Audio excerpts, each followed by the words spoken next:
Hi guys, welcome back to another video, and as you can see I'm using earphone earphone microphones.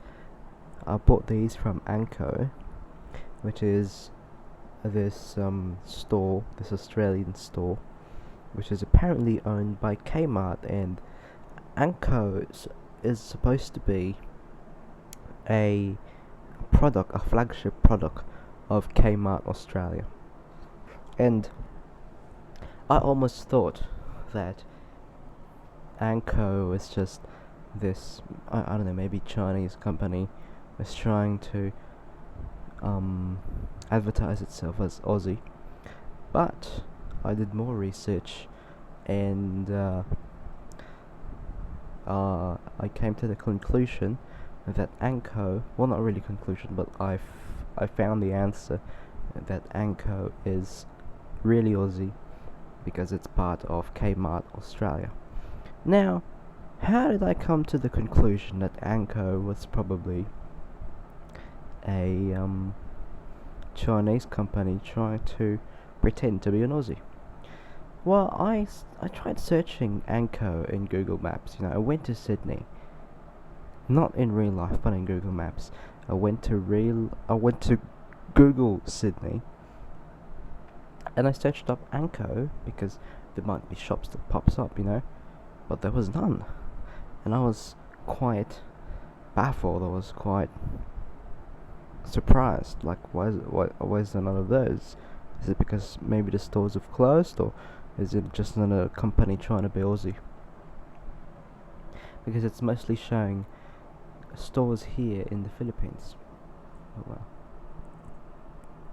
So I did more research, and then that happened. Anyways, I just want to talk about what's been happening lately. Well, what's been happening? I just want to talk about stuff. Honestly, I don't really care about whatever I talk about. I just want to talk about stuff. Yeah. Where do we even begin with? I wanna start with earlier, actually. Earlier was great. I went to this family day thing with my mum and dad. It was organized by their office. It was organized by their office, and by office I mean their job. Like an event. It was a family day event organized by their employer or by their company that they work for. And I'm not gonna mention the company, but we went to this art installation museum. It's been popping up everywhere, actually, and this art installation museum is actually Korean as well, like the first one I went to in Araneta Center, Art in Ireland.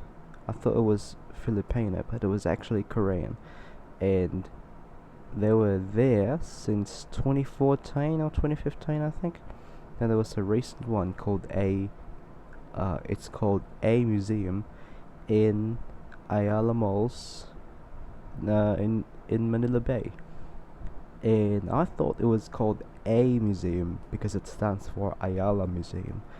But I searched up their Instagram profile, and then suddenly another profile came up, A Museum Official, and it's in Korean. So I was like, oh look, it's South Korean as well. And earlier, while queuing up for a photo shoot for the company, I was like, it was like on the side. It was like on the, how do I say this? It's still part of the museum. It's like, it just has the logo and stuff, and all the like murals. Yeah, murals. It was like a mural about the museum, and there were a few words in Korean. So yeah, that confirmed my curiosity that it's Korean. And oh man, earlier I was trying really hard to keep my composure because my mum's office mate was there, and her daughter was there as well, and I was like, oh oh boy. Well, I don't even know if that's actually a daughter, but I believe it is because, well, it probably is, yeah. Because my mum said that she didn't want to go in the first place, but I was like, oh, looks like she went then. And they also had a much younger kid with them. I believe that's her son. So there was like, yeah, she brought her kids along. So, and oh boy, I might sound creepy, but whatever. This is just my thought. These are just my thoughts. Uh,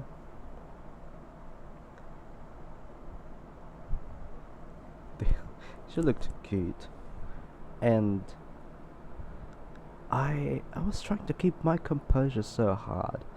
I couldn't even like move or anything. I was playing music in my earbuds, and was like being okay. You know what?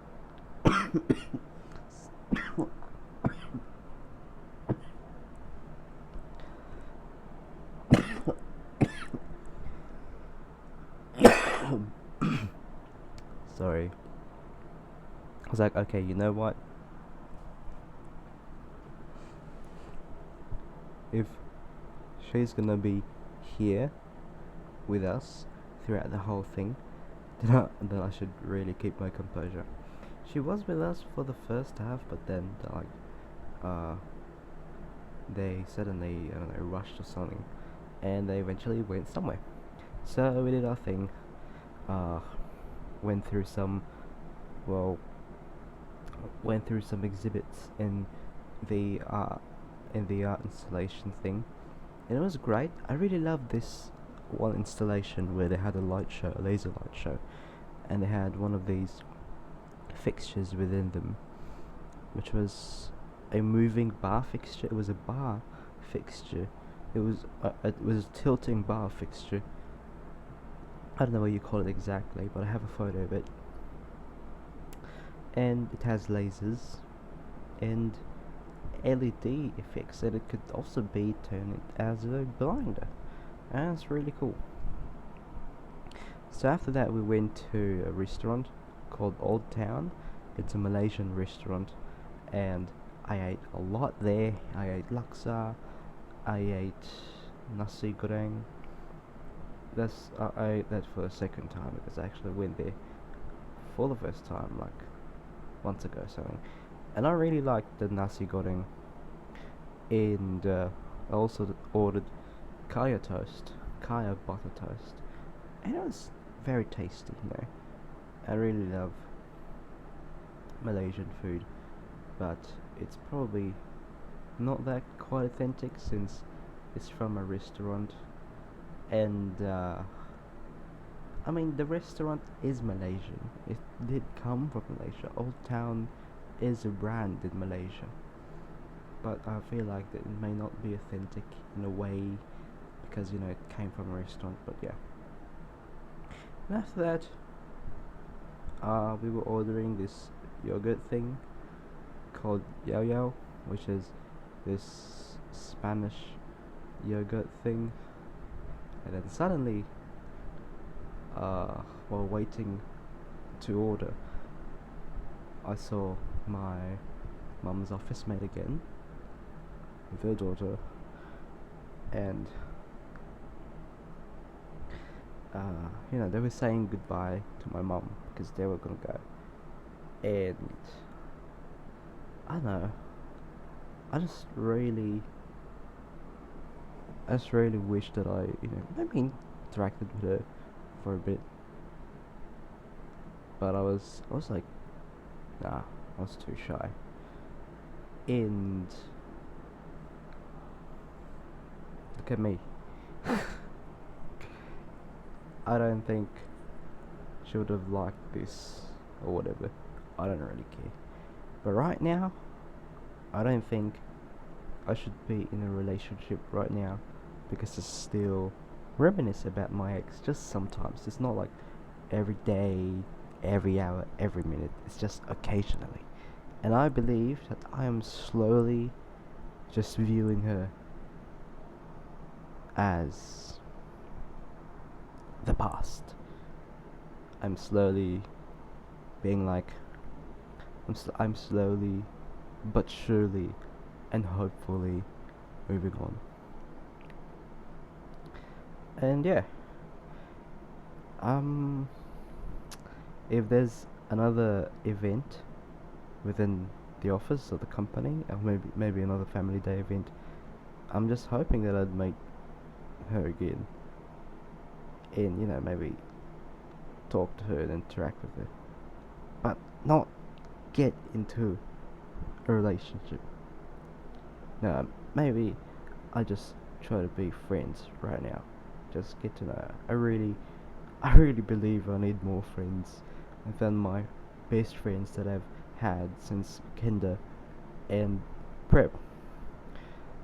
Uh, they were with me from another school, and now we're all 10th grade, and we are in a different school now. They all went with me, and I love them for that. So, I don't wanna talk about my ex. Honestly, we haven't been in contact since February. I still remember that. I remember every single. I probably remember this every single detail about her. And I believe that I should start forgetting about that because exams over, lessons over, school's over. Not in an actual way. Like, it's over. All of it is over. I have to forget about it. I still remember some of the stuff she's told me, and I obviously will keep it a secret, especially the deepest things that she's told me. I will keep it a secret as always. I mean, not just with her, but with other people. I've had other people vent to me. I've had other people talk to me. I've had other people say the deepest thoughts to me, and I obviously will keep it because I will forget about it anyways. But even though I forget about it, I still believe that. Sorry, I'm quite sick. My throat is very itchy, so I keep coughing.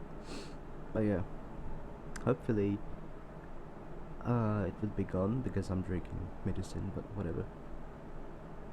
Anyways, I believe that even though I'll forget what the person said, I believe that maybe listening to them would be the best idea because they get to vent out their thoughts, and I believe that by venting out their thoughts, it would lessen the pressure that they have right now.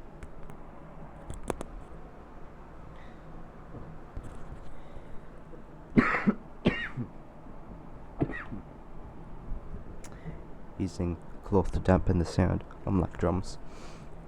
Yeah. And sometimes, as much as I want my ex back, I really don't want to see her at all. And if you're watching this, I'm so sorry. I'm so sorry. And I've been commuting a lot lately, especially on trains.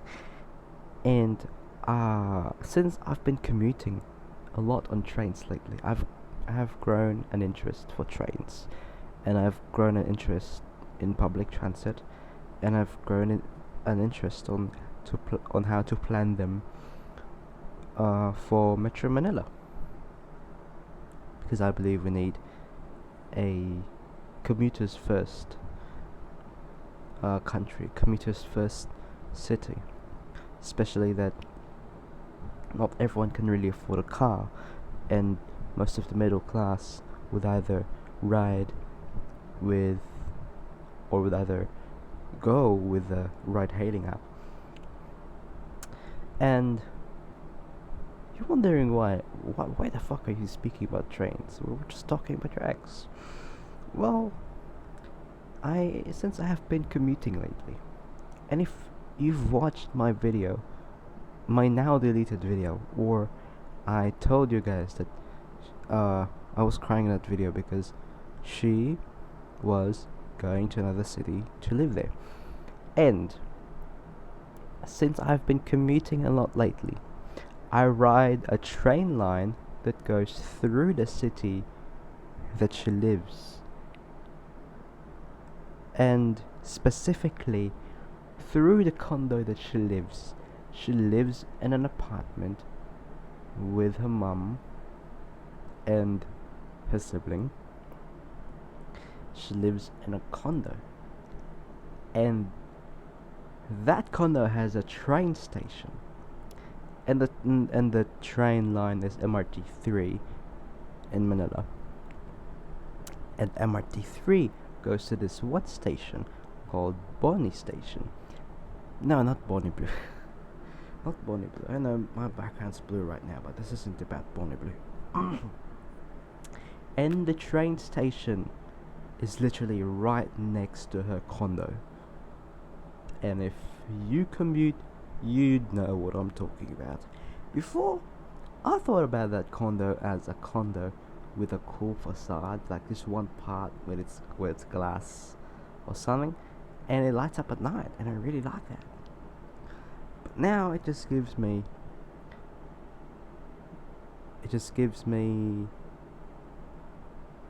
mixed feelings.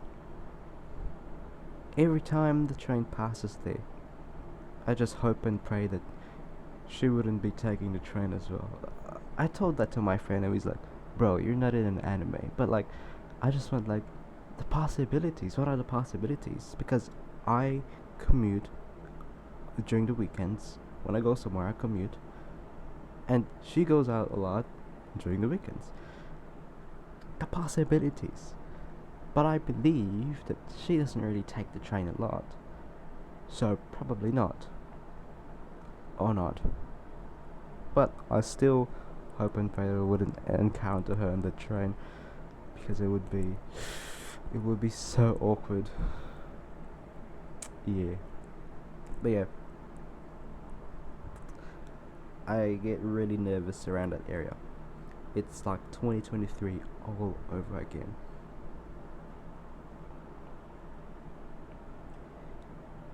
But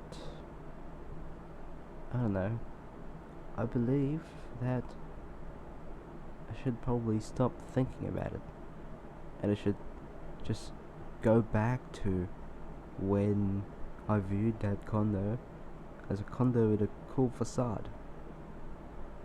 I believe that I should really, really realign, readjust my views on a specific thing.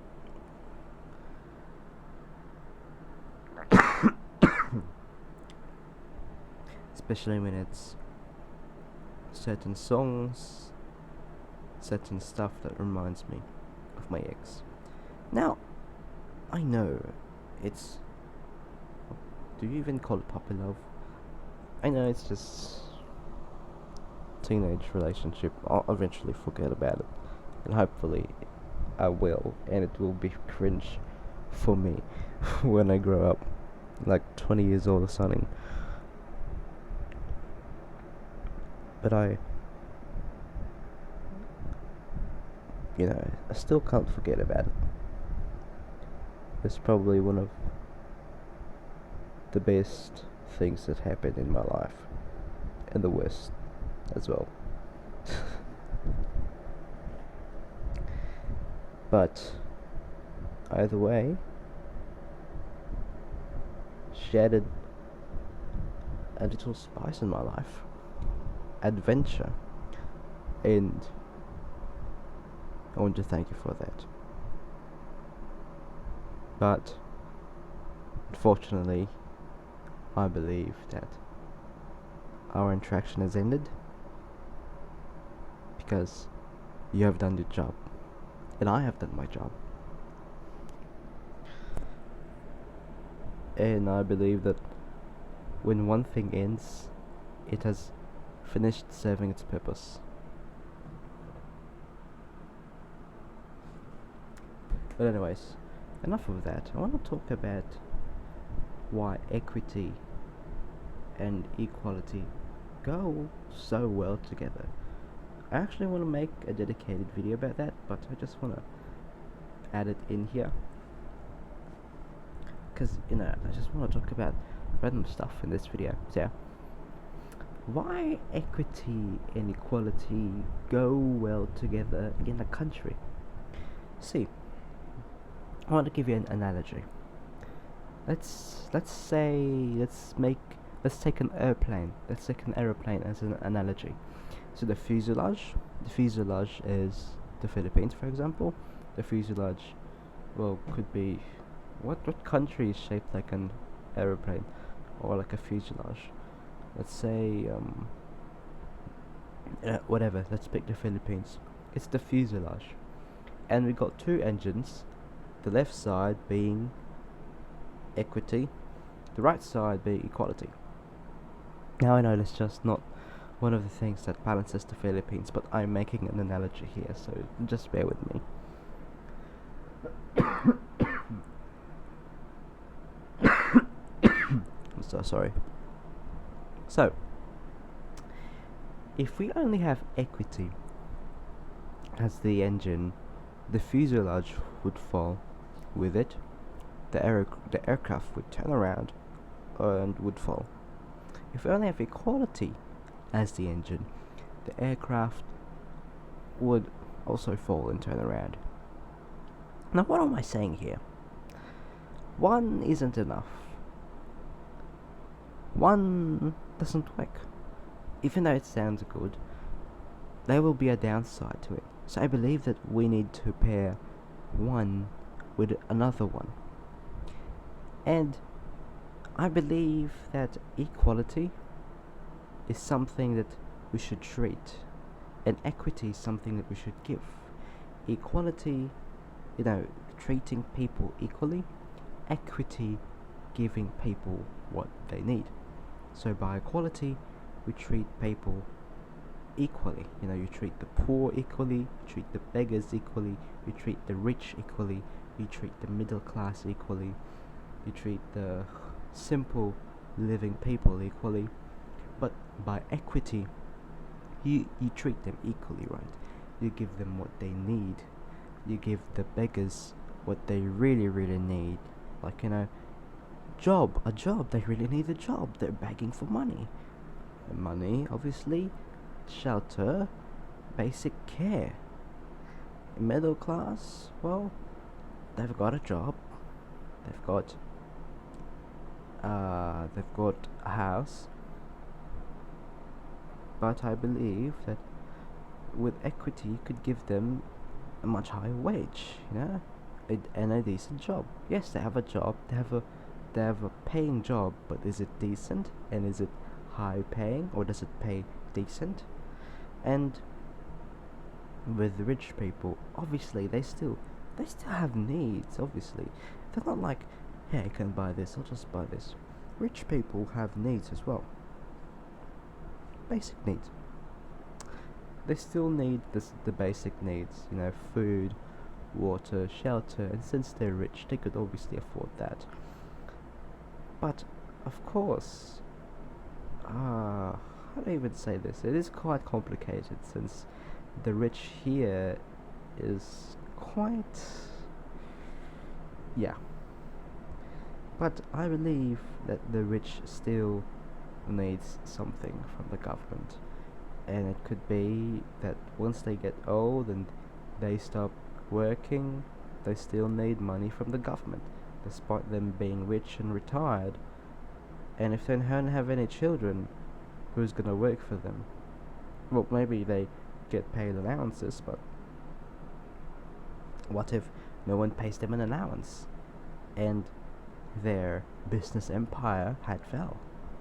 So I believe this is where the government pension comes in. And I believe that with equity, we could also use equity on how we tax people. And we could tax with equity by taxing the rich more, taxing the middle class in the middle, taxing the beggars? None, obviously, because they're literally begging for money. Taxing the poor with, I guess, 1% or 0.1%, or basically none at all. They're just literally trying to go on with their lives. But yeah, I believe with equity we could also tax people. But maybe I could be wrong. But yeah, equality and equity go so well together. They have a perfect harmony. Because with equality, you can't.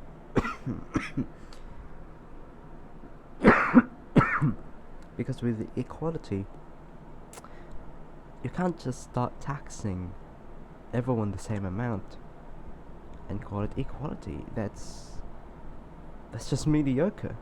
I believe it's mediocre. Because you're taxing the rich people, and it's the same as the beggars or the poor people. You're taxing the rich people, high taxes, but you are also taxing the middle class or the poor people with the same tax as the rich people. So this is where the downside of equality comes in. So which is why this is where equity will come in. Again, equality is for when we treat someone. Equity is for when we give it to someone. And I just wanna end with this whole thing. Before I end this whole thing, I also want to give out the message of unity here within the Philippines. We stand against corruption. I stand against corruption. I am against corruption. I don't like corruption. Still remember that one video. If I am not part of that corruption, I will. If I am part of that corruption, I will defend it. But if I'm not part of that corruption, I will destroy it, or something along those lines. I still remember that video. But I believe that corruption shouldn't be tolerable, and corruption starts very small, and it could turn into something big. Small, like us individually, it could start from us. We could be just accepting bribes, we could just be lying about something. That's how corruption starts. Now, I believe that if we just change ourselves, we could change the very people that we put in as leaders. And I believe that's how we start voting good people within the government. Now, I want to keep on preaching, I want to keep on telling the message of unity. We need to have unity. If we want corruption to die, we really need unity. Unity meaning we are one people, one nation, under one flag. We will not bow down to everyone. We will not bow down to China. We will not bow down. We will not bow down to the United States. We can handle ourselves. And by unity, we need to put aside the politicians we worship. I don't care if it's just for a day. Even if it's just for a day, just put them aside for now. We need your cooperation. We need to unite against corruption. If you really, really want corruption to end, you will get what I mean. And please, this is for us. This isn't for anyone. This isn't for a politician. This isn't for the president. This isn't for BBM. This isn't for all the mayors. This isn't for any politician at all. This is for us Filipinos. This is for us. We stand against corruption, not because it's for a politician, it's because it's for us. Thank you so much for watching this video. I'll see you in the next one. Goodbye.